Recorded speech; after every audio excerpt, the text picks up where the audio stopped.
네.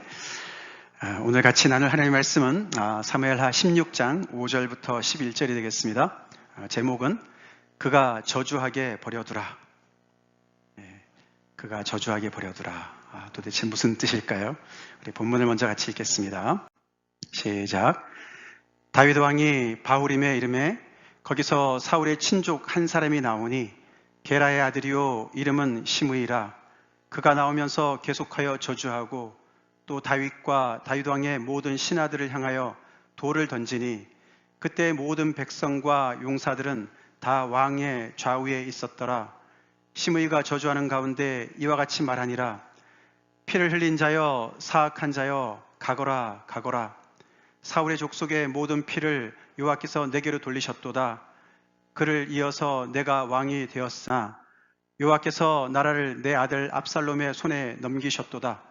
보라, 너는 피를 흘린 자이므로 죄를 자초하였느니라 하는지라. 수레의 아들 아비새가 왕께 여짜오되 이 죽은 개가 어찌 내 주 왕을 저주하리이까. 청하건대 내가 건너가서 그의 머리를 베게 하소서 하니 왕이 이르되 수레의 아들들아 내가 너희와 무슨 상관이 있느냐.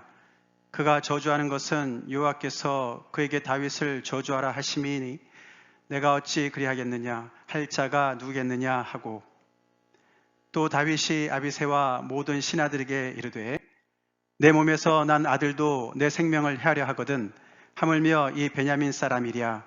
여호와께서 그에게 명령하신 것이니 그가 저주하게 버려두라. 혹시 여호와께서 나의 원통함을 감찰하시리니 오늘 그 저주 때문에 여호와께서 손으로 내게 갚아주시리라 하고 다윗과 그의 추종자들이 길을 갈 때에 시므이는 산비탈로 내려가면서 저주하고 그를 향하여 돌을 던지며 먼지를 날리더라. 왕과 그와 함께 있는 백성들이 다 피곤하여 한 곳에 이르러 거기서 쉬니라.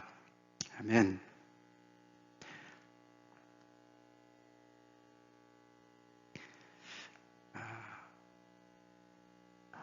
조금 전에 읽었던 이 기가 막힌 이 다윗의 일생의 이 순간, 어쩌면 다윗의 인생 중에 가장 정말 비참한 순간이 아니었을까 그런 생각이 들지 않습니까?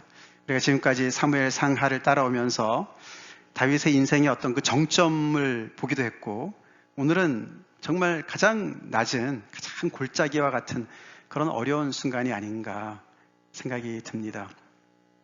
왕인데 도망을 쳐야 합니다. 그것도 아들이 모반을 해서 아들이 반역을 해서 자기를 죽이려고 금방 언제라도 닥쳐올 것 같으니까 지금 거기를 도망을 쳐야 되는 그런 상황이죠. 참 다윗은 여러 가지를 경험한 사람이에요. 그렇죠? 그래서 지난주는 죄 짓는 다윗을 통해서 우리가 무엇을 배울 수 있을까? 그런데 배울 것이 있었어요. 그렇죠? 오늘은 근데 도망치는 다윗을 통해서 우리가 무엇을 배울까? 하나님의 말씀을 통해서 오늘도 큰 은혜가 있길 간절히 기도합니다. 사실 우리는 다윗처럼 이렇게 지금 다윗은 죄를 범해서 하나님으로부터 어떻게 보면 이제 벌을 받는 상황이었습니다. 징계를 받는 상황이었어요. 그래서 그의 인생이 이렇게 나락으로 떨어지는, 추락하는 어떤 그런 상황이지만 우리 인생도 어떻게 보면 등산과 좀 비슷한 것 같아요. 그렇죠? 젊었을 때는 계속 올라가고 그러다가 어느 정도 이제 나이가 되면은 우리는 이제 정리하면서 점점 더 이렇게 어떻게 보면 등산했던 길을 내려가야 되는 어떤 그런 인생이 아닌가. 꼭 죄를 지어서가 아니라 우리가 어떤 나이가 지긋이 들면 또 은퇴를 해야 되고 나름대로 마무리를 해야 되는 어떤 그런 것도 보면은 이렇게 어떻게 보면 이제 등산에서 내리막길을 가는 것과 같은 그런 상황인 것 같습니다. 등산을 하는 사람들이 그럽니다. 올라갈 때보다 내려갈 때 사고가 더 많이 난다 그러죠. 내려갈 때 더 피곤도 하고 또 방심도 하고 사실 올라가는 것도 중요하지만 어떻게 내려가는 것도 참 중요한 것 같습니다. 다윗이 지금 너무너무 이렇게 너무 비참한 상황 가운데서 너무너무 정말 어려운 상황 가운데서 참 어떻게 보면 그의 진면목이 더 드러나는 것을 볼 수가 있습니다. 다윗이 36개를 놓고 있습니다. 36개 주랭랑을 놓고 있어요. 여러분도 아시겠지만 36개라는 말은 그 병법에서 맨 마지막에 나오는 거라 그래요. 이 병법에서 제일 안 되다가 하다 안 되면 그냥 도망을 가라는 것이죠. 그게 최고라는 것이죠. 지금 다윗이 그러고 있어요. 사실 우리가 알지만 다윗은 전장을 누볐던 장수예요. 그렇죠? 골리앗도 전혀 눈 하나 까딱하지 않고 정말 하나님의 이름으로 물맷돌로 때려 눕힌 그런 엄청난 사람이고, 가는 곳마다 승리를 해서 정말 많은 공을 세웠던 그런 장수 아닙니까? 근데 이런 백전노장이 한 번도 싸워보지도 않고 도망을 치는 거예요. 사실 이래야 되는 거 맞지 않습니까? 다윗이, 그쵸? 아무리 압살롬이 지금 쳐들어온다 하더라도 우리가 지금 예루살렘을 버티고 있고, 내가 왕이고 자기의 신하들도 있고 말이죠. 부하들도 있고 군사들도 있고 하나님의 법궤도 있고, 그러니 이 예루살렘 성을 사수해라, 뭐 이래야 되는 거 아닙니까? 예. 여기서 우리가 한 발자리라도 물러가면 우리는 정말 더 이상 돌이킬 수가 없을 것이다. 여기서 우리는 결사항전을 해야 된다. 이래야 맞지 않겠습니까? 앞뒤가 맞지요, 그렇죠?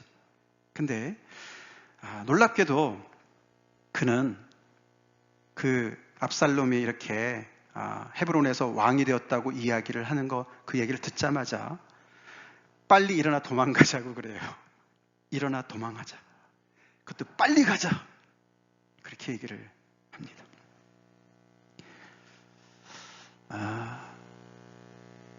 다윗 참 흥미로운 인물이에요. 아시다시피 그는 하나님을 믿는 사람이었어요. 그것도 잘 믿는 사람이었어요. 그래서 다윗을 보면서 우리가 정말 믿음으로 산다는 게 어떤 것인가, 믿음의 사람이 이런 상황 속에서 어떻게 대처를 해야 될 것인가, 이런 것들 참 많이 교훈해 주는 인물입니다. 어떤 때는 맞서서 싸우기보다는 이렇게 작전상 후퇴를 해야 될 때도 있다는 것을 우리가 알아야 돼요. 특별히 다윗은 아무래도 맞서서 싸웠으면은 어느 정도는 자기가 지킬 수 있을지 모르겠지만 많은 피해를 볼 것을 내다봤어요.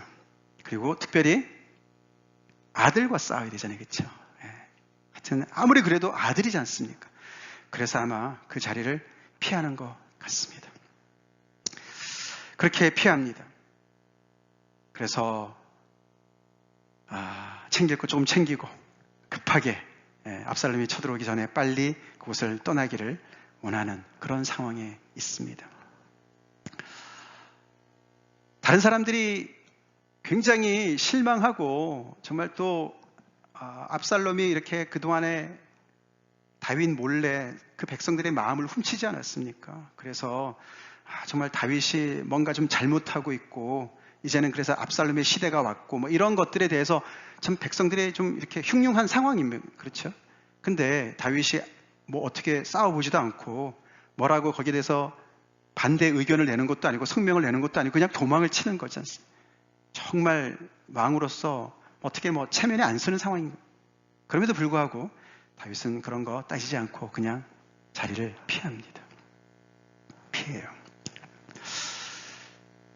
단지 겁이 나서만은 아닌 것 같습니다.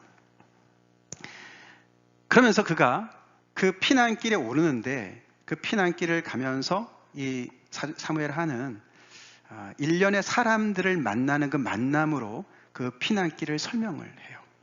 그래서 이 길이 거기 가서 맞닥뜨리는 사람들이 이렇게 일련의 사람들이 나옵니다. 여러분 몽진이란 말 아시죠? 몽진? 처음 들어봤어요. 예, 몽진이란 말은 왕이 피난길을 갈 때 몽진이라 그래요. 어려운 단어예요. 이게 원래 무슨 뜻인가 하면 이게 먼지를 뒤집어 쓰다 그런 뜻이에요. 먼지를 뒤집어 쓰다. 사극을 많이 봐야 아는데 이런 거는 몽진은 아닙니다. 그래서 이게 오늘도 보시지만 이 나중에 오늘 읽었지 않습니까? 그죠? 시므이가 막 그냥 저주를 퍼붓고 먼지를 막 날리고 그러지 않습니까? 거기에 맞는 상황의 단어라 제가 일부러 여기다 썼어요.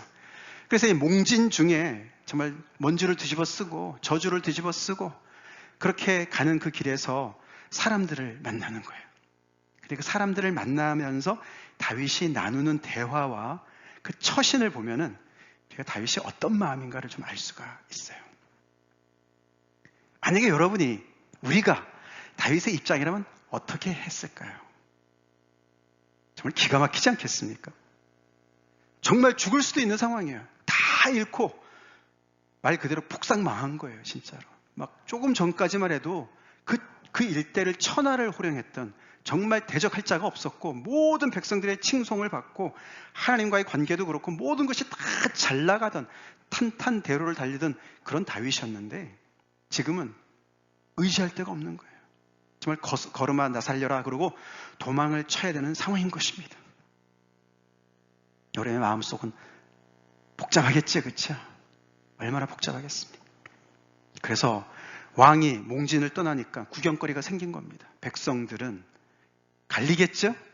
평소에 다윗의 그 치정을 좋아했던 사람들은 정말 다윗이 떠나는 것을 너무너무 슬퍼하고 애통해하고 그랬겠지만, 은근히 다윗의 불만을 품었던 사람들은 드디어 새 시대가 올 것이다 그러고 이렇게 갈리겠죠, 그렇죠?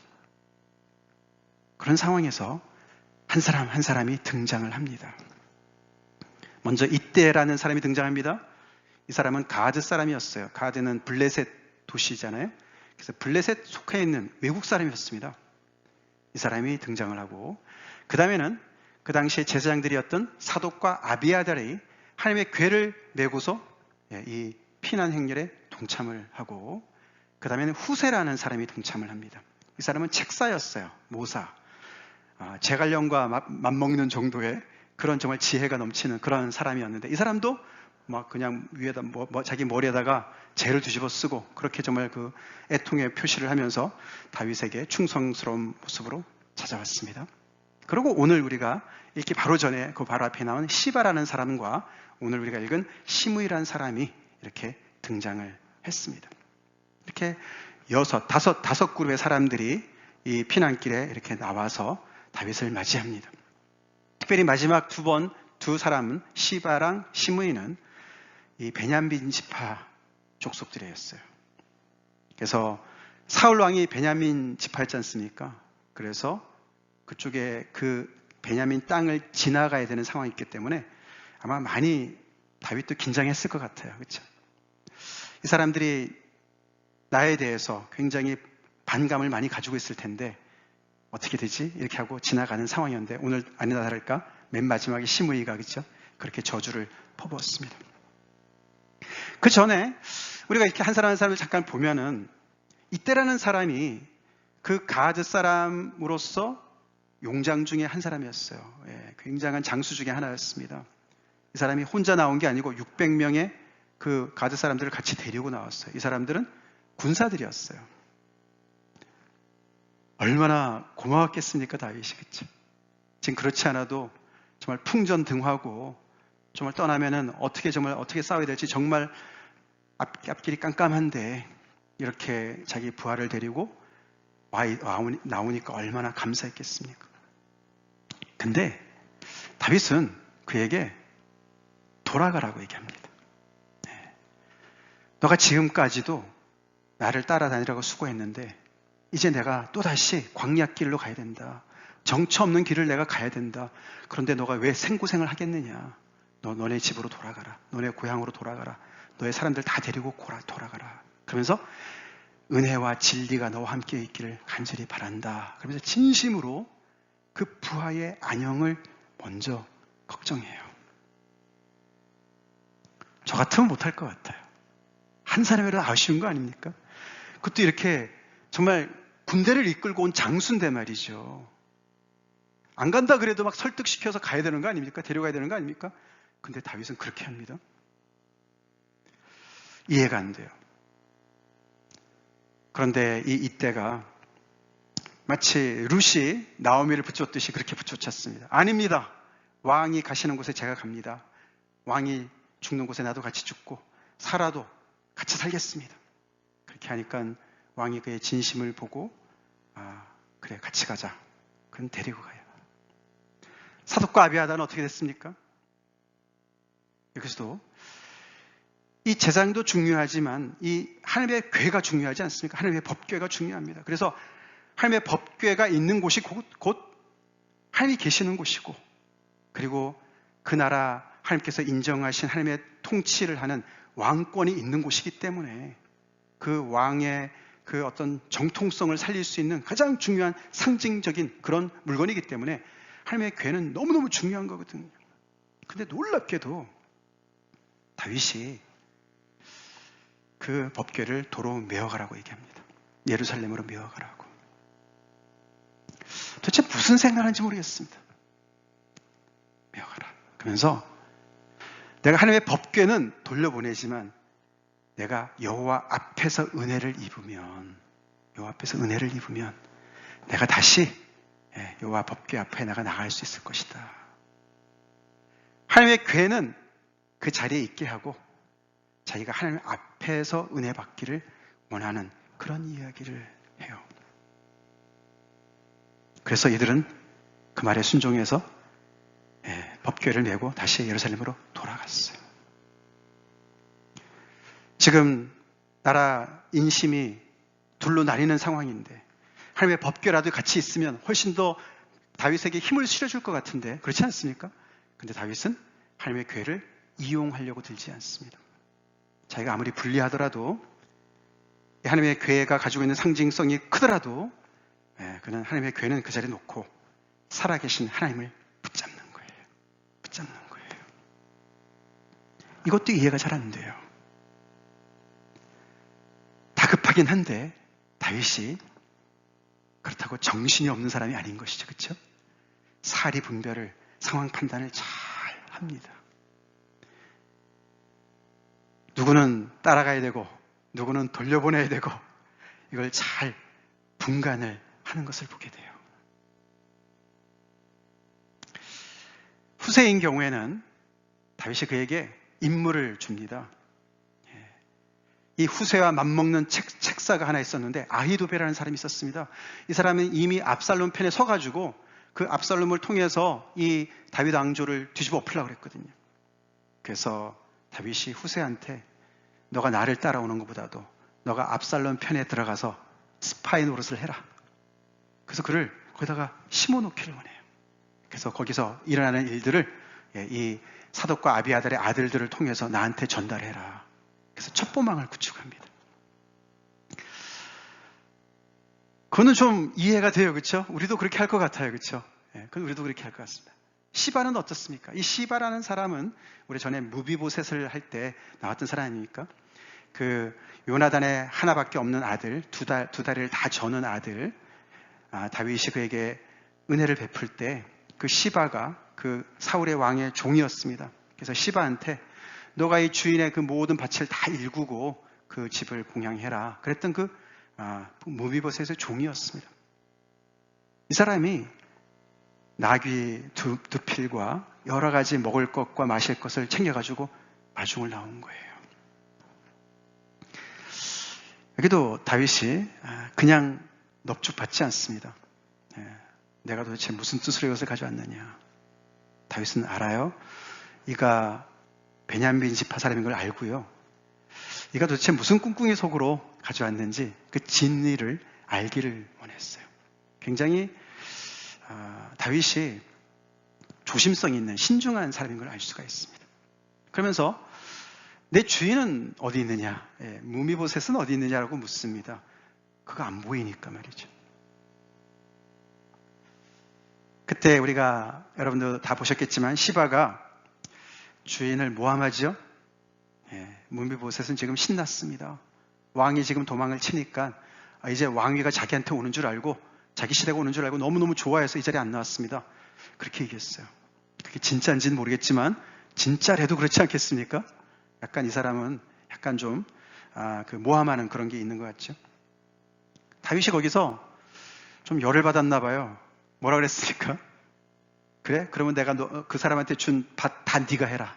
다 네 거다. 그리고 시바한테 그냥 이걸 알아보지도 않고 그냥 줘버렸어요. 여기서 약간 좀 다윗이 인간적인 모습을 보여줘요. 그렇죠? 자, 근데 오늘 우리가 읽은 이 본문 마지막 5번째 이 시므이가 왔을 때 정말 우리가 이해가 안 되는 이 얘기를 합니다. 그렇지 않습니까? 이 사람이 베냐민의 그 친족으로서 사울의 친족으로서 정말 따라오면서 저주를 하는 거 아닙니까? 그렇죠? 따라오면서 저주를 해요. 뭐라고 저주를 했습니까?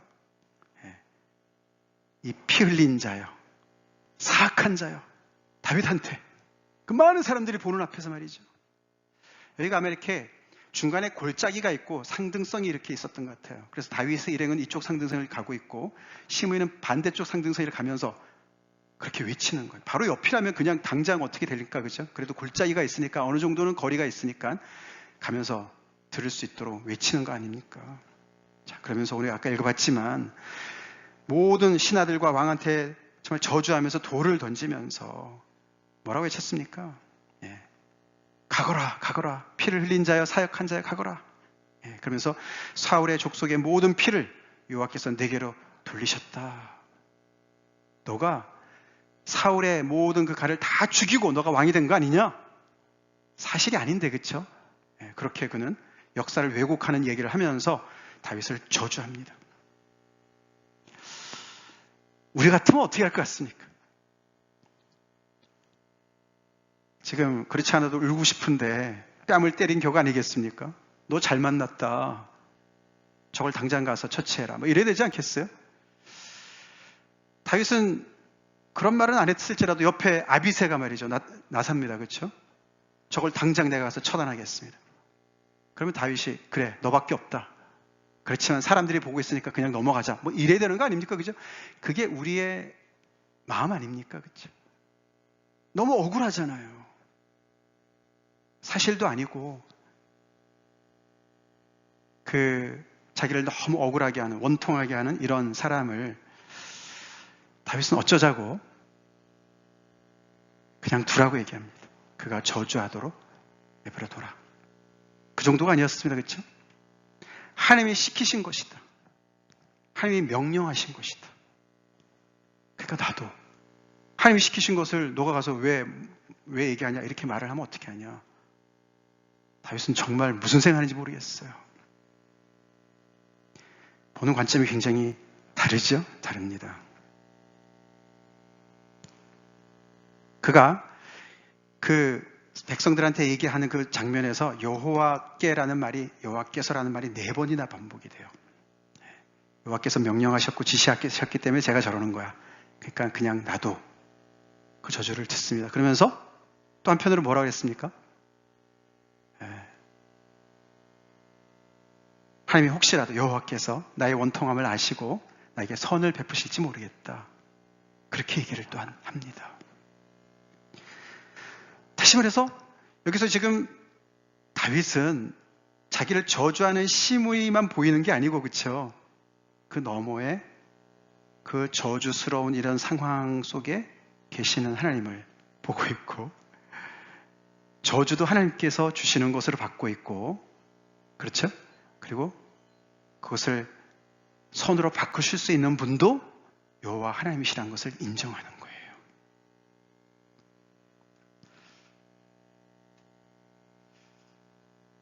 그래서 우리가 큰 차이를 보게 되는 것이, 다윗은 굉장히 어떻게 보면은 요즘 말로 말한다면은 자존감이 굉장히 높은 사람은 분명한 겁니다. 그렇죠? 자존감이 굉장히 높은 사람이에요. 자존감, 뭐 셀프 이스팀이라 그러나요? 셀프 워스, 자기 가치. 우리는 이렇게 주변의 사람들의 말, 이런 말들, 이런 거 정말 못 참죠. 절대 못 참죠. 사실도 아니고. 근데 이렇게 정말 도망치는 와중에 자기에게 정말 도움이 되는 사람들을 다 다른 자기의 형편보다도 그쪽의 형편을 먼저 생각하고, 어려운 상황 속에서도 자기의 어떤 그런 어려움보다도 하나님을 먼저 생각하고 하나님으로부터 온 것인 것을 인정하고 그렇게 받아들이는 것이죠. 굉장히 다릅니다. 글쎄요, 저 같으면은 거의 이런 상황이면은 감당할 수 없을 것 같아요. 만약에 우리가 이 당시에 다윗의 스트레스 레벨을 측정할 수만 있었다면 얼마나 높았을까요? 그죠? 스트레스 레벨이. 그죠? 굉장했을 것 같지 않습니까? 그런데 어떻게 이렇게 반응할 수 있을까? 그게 다윗의 저력이에요. 저력이에요. 그래서 오늘 이런 상황을 우리가 보면서 굉장히 지금 오늘 맨 마지막 절도 그렇게 나왔지 않았습니까? 그들이 너무 일행이 피곤해서 어느 한 곳에 가서 쉬고 있었어요. 그렇죠? 너무나 지치고 피곤한 다윗인데 그의 건강 지수가 얼마나 정도 될까? 오늘 우리가 읽어본 것을 가지고 한번 우리가 생각을 한번 해보고 싶어요. 다윗에게 있는 것이 있고 없는 것이 있어요. 자, 그는 겸손은 있었지만 비굴은 없어요. 두 개가 비슷한 것 같습니다. 그렇죠? 근데 굉장히 달라요. 다윗은 굉장히 겸손해졌습니다.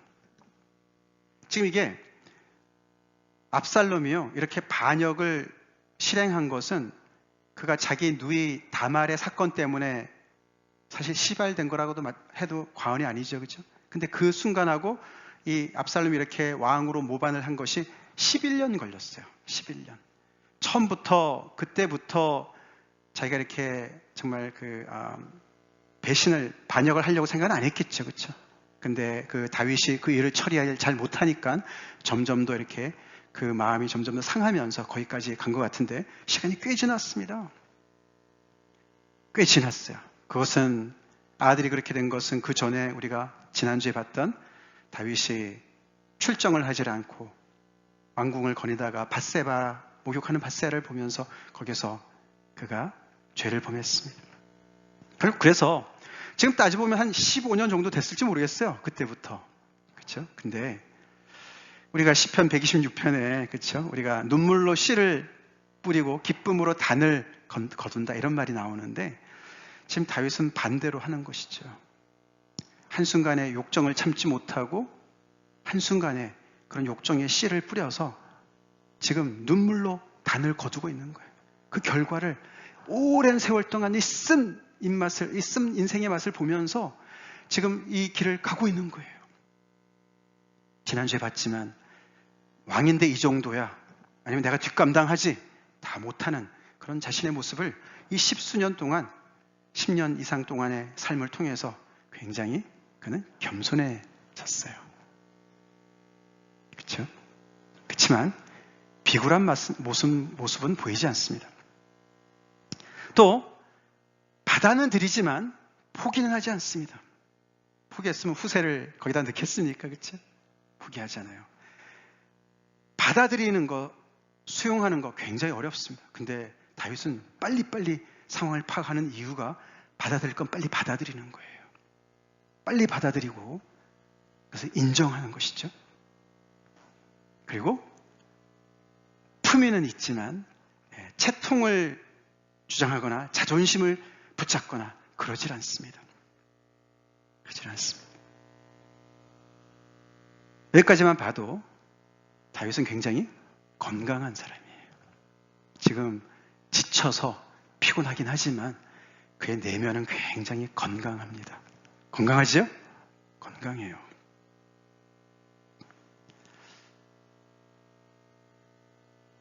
우리가 건강하지 못할 때 우리는 내 자신을 비하하고 그래서 어떤 내가 원하는 것을 얻기 위해서 수단과 방법을 가지 않는 비굴함을 보이기도 하고 겸손한 척하면서 결국 내가 원하는 것을 얻고자 하는, 그래서 우리는 정말 품위도 다 버리고, 그렇죠? 그렇게 하다 안 되면 그냥 완전히 자포자기하고 아무것도 하지 않고 그렇게 완전히 그 상처받은 자기 자아를 붙잡고 그냥 그렇게 우울한 상황 속에 빠지지 않습니까? 그는 건강치 못한 모습이에요. 근데 조금 전에 살펴봤던 다윗은 그렇지 않습니다. 그렇지 않아요. 또 한 가지가 있는데 그는 기도는 하지만 하나님을 우상 숭배 대상으로 대하지 않습니다. 미신적으로 하나님을 대하지 않습니다. 언약궤를 붙잡고 있으면 괜찮을 거야 이러지 않습니다. 그러면서 기도도 하고 지혜도 발휘합니다. 기도와 지혜가 함께 어우러져 있습니다. 그래서 다윗을 보면 그의 그 하나님을 향한 신앙은, 영성은 굉장히 현실과 맞닥뜨려져 있는 것을 볼 수가 있어요. 그렇죠? 맞닥뜨려져 있어요. 그래서 이런 상황 속에서 일하시는 하나님을 보기도 하고 기도도 하고 그러면서 또 동시에 그것을 기반으로 해서 상황들을 잘 받아들이고 겸손히 거기서 그 상황을 판단하고 그렇기 때문에 그 다윗은 자기 자아를 앞세우지 않습니다. 하나님을 앞세우고 어려운 중에 하나님을 앞세워요. 그래서 이런 어려움도 저주조차도 하나님께서 허락하시기 때문에 나한테 오는 것이고 내가 그러니까 달게 받아야 되고 더 나아가서는 자기 자신보다도 다른 사람을 앞세울 줄 아는 사람이에요. 이때 너 그냥 가. 그동안에도 고생 많았어. 가서 편하게 살아. 그렇게 이야기를 할 수 있는 사람이에요.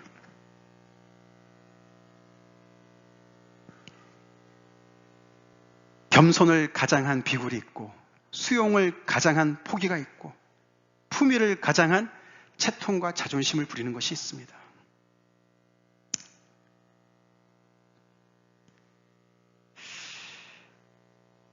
우리가 누리던 것과 비교가 될 정도로 우리가 더 이상 누리지 못하고 건강 때문이든지 아니면은 나이가 들어서 연세가 들으셔서 이제는 정말 인생의 내리막길을 내가 가고 있다라고 생각할 때 우리는 자칫 잘못하다가 비굴해지기가 쉽습니다. 포기하기가 쉽습니다. 그리고 자존심만 붙잡기가 쉽습니다. 채통만 지키기가 쉽습니다.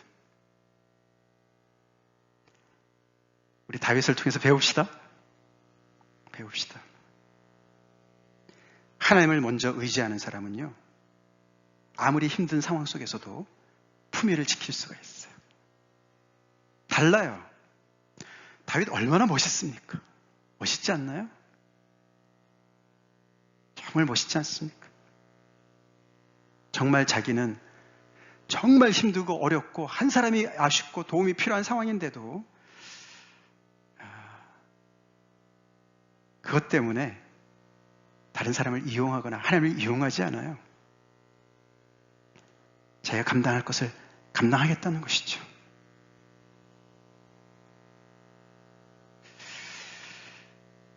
이런 다윗의 모습을 우리가 한 구절로 표현한다면 이 구절인 것 같습니다. 같이 읽겠습니다. 시작.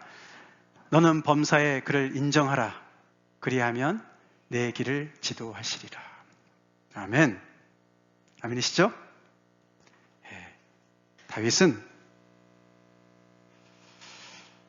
죄진 이후에 많이 각성했겠죠.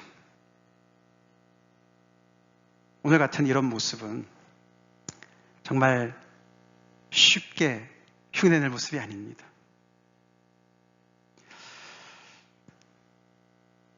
이 노라는 이 표현, 이 건강지수에서 노라는 이쪽에 있는 것은 우리가 흔히들 많이 하는 우리가 내 자아를 앞세울 때 오는 모습들입니다. 다윗은 죄 지을 때는 그런지 모르겠지만 지금은 어느새 이 예스, 이 겸손과 수용과 품위와 기도와 지략 쪽에 즉 하나님을 먼저 앞세우고 다른 사람을 먼저 앞세우는 그런 영적인 훈련이 많이 다져진 상황에 있어요. 그래서 그의 자존감이 높은 거예요. 그러니까 시므이가 아무리 그렇게 말이죠, 막 그냥 입에 거품을 물고 정말 듣기 어려운 그런 불화살을 막 쏘아대도 다 듣죠. 그렇지만 그것이 그의 심령까지 파고들진 않았습니다. 아멘. 얼마나 멋있습니까? 그게 여호와를 범사에 인정하는 사람이 누리는 평강입니다. 평강이에요. 자존감이 어떻게 높아집니까? 절대로 내가 뭔가를 이루어서 얻어지는 것이 아니에요. 자존감은 하나님과의 관계성에 달려있는 것이에요. 다윗 자신은 초라하지요. 그렇지만 그는 지금 하나님 앞에 서 있어요. 하나님을 바라봐요. 그래서 포기하지 않는 거예요. 하나님의 언약이 있으니까. 나는 다 그만두고 싶지만서도 하나님이 아직 포기하지 않으셨으니까. 하나님이 끝이라고 아직 안 하셨으니까. 그 하나님을 바라보는 거예요. 하나님이 끝내지 않으신 것을 나는 끝내겠어. 엄청난 교만입니다. 교만이에요. 자아가 살아있는 것이죠. 자아가 살아있어서 그런 것이죠. 다윗은 이런 수치를 다 겪으면서 다 감당해요. 얼마나 부끄럽겠습니까? 수치스럽겠습니까? 그의 부하들은 또 얼마나 정말 부끄럽겠습니까? 아니 도대체 우리가 알던 평소 다윗이 아니네. 저런 얘기를 다 듣고 그래도 저렇게 살아보려고 저러나. 나 같으면 그냥 죽겠네. 칼을 물고 죽겠네. 뭐 이런 말 하지 않겠습니까? 그게 다 자아가 팔팔 살아있는 모습입니다. 그게 남자다운 사내다운 모습이 아니에요. 다윗은 왜 그렇게 안 했겠습니까? 하나님이 계시니까요. 하나님이 지금 자기 인생 가운데 일하고 계시니까요. 잘못한 것을 바로잡기 위해서 지금 징계 중에 계시니까요. 그래서 자기를 혼내시는 아버지 되시는 하나님이 자기가 이렇게 정말 힘을 지금 벌을 받고 있는데 거기에서 불평불만하고 말이죠. 못하겠다 그러고 그러면 그 아버지 망신이죠. 그렇죠? 다윗이 이렇게 하나님이 허락하신 이런 징계를 달게 받는 모습을 보면 그것을 통해서 그의 아버지 하나님이 높아지지 않습니까? 정말 그 아버지의 그 아들이네.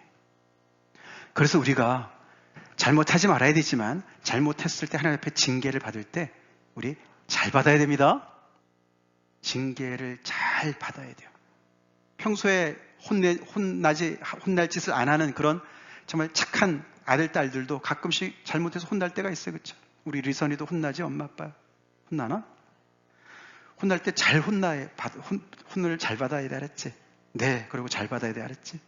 너 잘 되라 그러는 거니까. 아멘. 그게 정말 귀한 모습이에요. 그렇죠?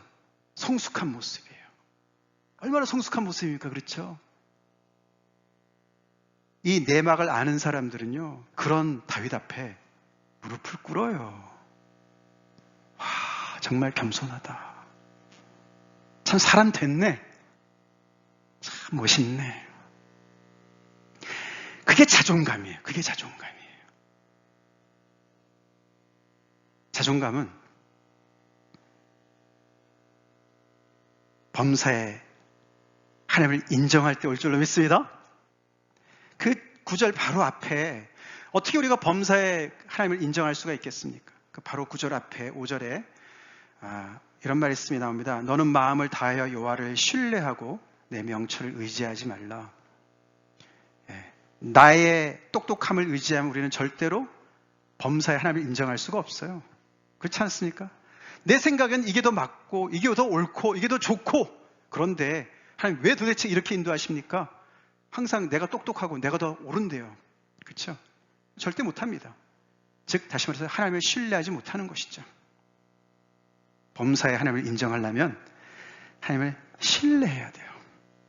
내 똑똑함을 내려놓고 내 명철을 의지하지 말고 하나님의 선하신 뜻을 믿고 하나님의 손에, 능하신 손에 나를 맡길 줄 알아야 범사에 하나님을 인정하는 삶을 살게 되고, 그럴 때 우리는 우리의 자존감이 회복될 줄 믿습니다. 우리의 자존감이 잘 서 있을 줄 믿습니다. 그래서 시므이 말이죠. 목이나 아프죠. 몇 명은 영향을 받았겠죠. 그러나 다윗은 영향받지 않았습니다. 결국에 나중에 보시면 어떻게 됩니까? 전세가 뒤집어져서 다시 다윗이 일행이 예루살렘으로 올 때 시므이 어떻게 해야 돼요? 이거 그렇죠? 이 뒷감당을 어떻게 하겠습니까? 시므이가요, 그래도 죽기는 싫으니까 나와가지고 저 살려주세요. 잘못했어요. 이래요. 다윗이 그래, 내가 오늘 너 죽지 않는다. 결국 나중에 솔로몬에 의해서 죽지요. 시므이는 죽습니다. 놀랍게도 다윗은 건강해요. 지금 하나님 잘 믿으면 건강한 사람이 됩니다. 믿으면 아멘 하세요. 정말 그렇습니다. 하나님 잘 믿는 사람이요, 자존감이 높습니다. 높아야 돼요. 사람들의 평가 우리 굉장히 민감합니다. 그렇지만 우리 아버지 되시는 하나님, 우리를 사랑하십니다. 다윗이 그렇게 이 하나님을 꽉 붙잡고 있는 이유가 그 하나님께서 주신 언약, 말씀 때문이에요. 하나님 우리에게도 말씀 주셨습니다.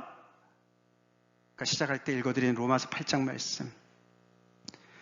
하나님이 우리를 위하시는데 누가 우리를 대적하리요? 믿습니까? 우리에게 아들을 아끼지 아니하시고 우리에게 아들을 내어주신 하나님이시요. 그 사랑에서 끊을 자가 없다고 그랬습니다. 그 어떤 것도 끊을 수 없다. 다윗이 받은 은혜 하나도 빠짐없이 우리도 다 받았습니다. 다 받았어요. 우리도 왕 같은 제사장들이에요. 하나님 안에서, 예수님 안에서. 있습니까? 에베소서에서 계속 얘기하고 있지 않습니까? 그렇기 때문에 우리 또한 그렇게 우리를 부르시고 축복하시고 우리의 인생 가운데 내가 아직 끝낸 거 아니야. 나는 계속해서 너를 통해서 일할 거야.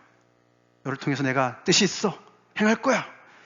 그러시는데 제 풀에 지쳐서 더 이상 못하겠어요. 나동댕이 치지 맙시다. 나동그라지지 맙시다.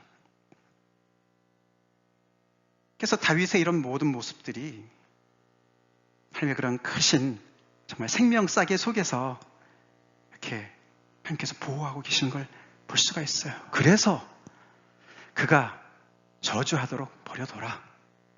그런 말을 해요. 저주 하나님이 하셔도 하는 거고, 하시는 거고, 하시면 달게 받아야 되고, 저 사람이 저주한다고 내가 받고 안 한다고 안 받고 그런 것이 아니고. 그래서 다윗은 사람들로부터 참 자유로운 사람이었어요. 우리 사람들로부터 자유로웁시다. 자유로웁시다. 사람 때문에 상처 많이 우리가 받습니다. 시므이 같은 사람 때문에 상처 많이 받습니다. 이해가 되죠. 그쵸? 우리의 영성을 좀 더 높여서 시므이 그렇게 아무리 옆에서 떠든다 하더라도 우리 지나갈 수 있도록 우리 그렇게 성장합시다. 네, 성장합시다. 충분히 그렇게 살 수가 있어요. 다윗이 보여줘요. 그렇게 우리 영성이 실 속에 있는 이 실생활 속에서, 현실 속에서 실력으로 나타나도록 앞에 나갑시다. 결국 시편에 다윗이 쓴 것이 많이 있지만 그 중에서 이 압살롬과 관련된 시편이 딱 하나 나와요. 그게 시편 3편입니다. 시편 3편에 압살롬이 쫓아올 때 도망쳤던 그런 그 제목이 달려져 있거든요. 한번 읽어보겠습니다. 시작. 여호와여, 나의 대적이 어찌 그리 많은지요. 일어나 나를 치는 자가 많으니이다. 많은 사람이 나를 대적하여 말하기를 그는 하나님께 구원을 받지 못한다 하나이다. 대표적인 탄원시예요. 지금 그 상황이 그려지지 않습니까? 그렇죠? 하나님 앞에 지금 너무너무 힘든 어려운 상황을 토로하는 것입니다. 사람들이 이렇게 말합니다. 저는 구원받지 못할 거야. 하나님께서 버렸어. 지금 시므이가 그랬지 않습니까? 그래서 너의 왕위를 빼앗아서 압살롬에게 준 거야. 그렇게 얘기했습니다. 상황을 하나님 앞에 아뢰입니다. 같이 읽겠습니다. 여호와여, 주는 나의 방패시오, 나의 영광이시오, 나의 머리를 드시는 자신이이다. 내가 나의 목소리로 여호와께 부르시자니 그의 성산에서 응답하시는 도다. 다윗은 현실에서 머물러 있지 않습니다. 자기와 하나님과의 관계를 주장하는 것이죠. 하나님은 저의 방패 아니십니까? 굉장한 주장이에요. 그렇죠? 우리의 방패라고 얘기하지 않아요. 이스라엘의 방패라고 얘기하지 않습니다. 그렇죠? 나의 방패라고 얘기를 해요. 여러분 그렇게 주장하실 수 있으세요? 여호와가 나의 방패세요. 그렇게 주장하실 수 있으세요? 그렇게 여호와가 나의 하나님 되십니까? 다윗은요, 어떻게 보면 좀 뻔뻔할 정도로 자기가 지금 저주도 하나님으로부터 받고 선을 베푸셔도 하나님께 받긴 하지만 자기가 죄를 지어서 지금 징계를 받고 있긴 하지만 여전히 하나님은 나의 방패십니다. 여전히 나의 아버지십니다. 그 말 맞죠? 맞아요. 지금 혼이 나도 아버지가 정말 화가 나서 나를 혼내셔도 나의 아버지시죠. 맞죠? 그래서 다윗은 그게 분명했어요. 그래서 아버지 하나님께, 여호와께 나의 방패시고 나의 영광이시고 나의 머리를 드시는 자십니다. 그렇게 기도해요. 그러니까 방패시니까 나를 보호해 주세요. 그 말이 들어가 있죠? 나의 영광이시니까 나의 영광을 회복시켜 주세요. 나의 머리를 드시는 자시니까 내가 이런 모든 수치를 다 지난 다음에 다시 모든 백성들 앞에서 머리를 들 수 있도록 나의 이름을 다시 높여주세요. 다 들어간 줄로 믿습니다. 그러면서 그가 기도하니까 내 기도를 들어주세요. 그리고 들어주실 줄을 믿습니다. 응답하실 줄을 믿습니다. 김치국부터 먼저 마시죠. 다시 읽겠습니다. 내가 누워 자고 깨었으니 여호와께서 나를 붙드심이로다. 천만이 나를 에워싸 진친다 하여도 나는 두려워하지 아니하리이다. 여호와여 일어나소서. 나의 하나님이여 나를 구원하소서. 이 어려운 이 순간에 다윗이 이런 기도를 드렸다는 거예요. 오늘도 내가 밤새 안녕했네, 안 죽었네, 하나님께서 지켜주셔서 그렇구나. 내가 누워 자고 깨었는데 하나님의 은혜구나. 하나님이 나를 붙들어 주셨구나. 오늘도 날 붙들어 주셨구나. 그렇게 지금 몽진을 여기저기를 다니고 있는 것입니다. 그러면서 놀라운 고백을 하죠. 천만인이 나를 에워싸 진친다 하더라도 나는 두려워하지 않을 거야. 두렵지만 왜 안 두렵겠어요, 그죠? 근데 그 말을 선포하는 거예요. 내 영혼아, 너 떨고 있지? 떨지 마. 하나님이 나와 함께 하시는데. 그리고 천만인이 나를 에워싸 진친다 하더라도 나는 두려워하지 않을 거야. 그렇게 그 자리를 버티고 있는 것입니다. 마지막으로 여호와 일어나소서, 나를 구원하소서. 다시 한번 간절히 탄원하면서 그 기도를 이어가고 있습니다.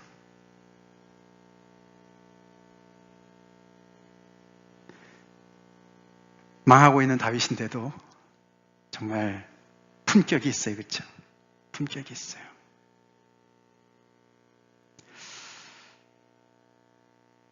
이런 하나님의 사람을 하나님께서 책임져 주실 줄 믿습니다. 그의 왕위를 회복시켜 주시죠. 다윗을 통해서 우리가 정말 좋을 때든 힘들 때든 오늘 우리가 찬송했지만 내 인생이 순탄할 때든 정말 큰 풍파가 몰아치는 그런 역경이 정말 끊임없이 오든 우리 그 안에서 내 영혼이 편안하다. 주님 때문에, 하나님 때문에 편안하다. 그는 그냥 자기 최면이 아닙니다. 다윗을 보세요. 자기 최면 아니에요. 그렇죠? 그렇게 이 때를 돌려보내려고 그러고 하나님의 법궤를 돌려보내고 시므의 저주를 그대로 다 받아들이고 그러면서도 정말 하나님 앞에서 그 자리를 지키는 그 다윗, 굉장한 영적인 실력입니다. 우리도 그런 자존감을 가지고 그렇게 신앙생활 합시다. 다 같이 기도하시겠습니다.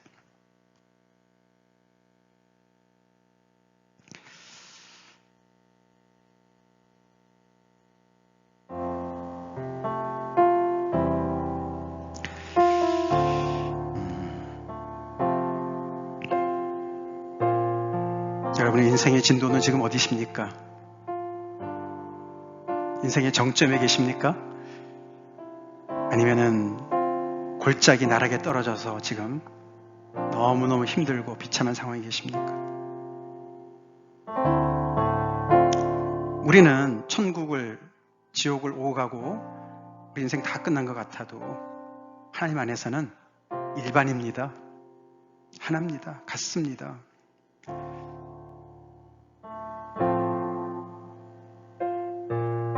어떤 상황 속에서도 내 자신을 앞세우면 지금 아무리 잘 나가도 지옥을 경험하게 될 것이고 아무리 힘들어도 하나님을 중심에 두고 다른 사람들을 먼저 걱정하고 그렇게 우선순위를 잡고 중심을 잡고 살아가다 보면 하나님께서 모든 것을 회복시켜 주실 때가 옵니다. 저주도 하나님으로부터 오고 선도, 복도 하나님으로부터 온다. 굉장한 고백이죠. 우리는 그런 고백할 수 있습니까? 범사의 그분을 인정할 수 있습니까? 내 명철을 내려놓고 여호와를 신뢰할 수 있습니까? 상처받은 내 자아를 붙잡아가지고 계속 그 주위에서 맴돌다 보면 그 병은 더 깊어집니다. 깊어집니다.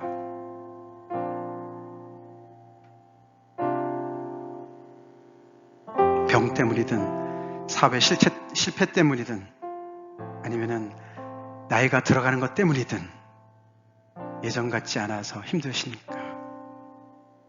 인생이 허무하십니까?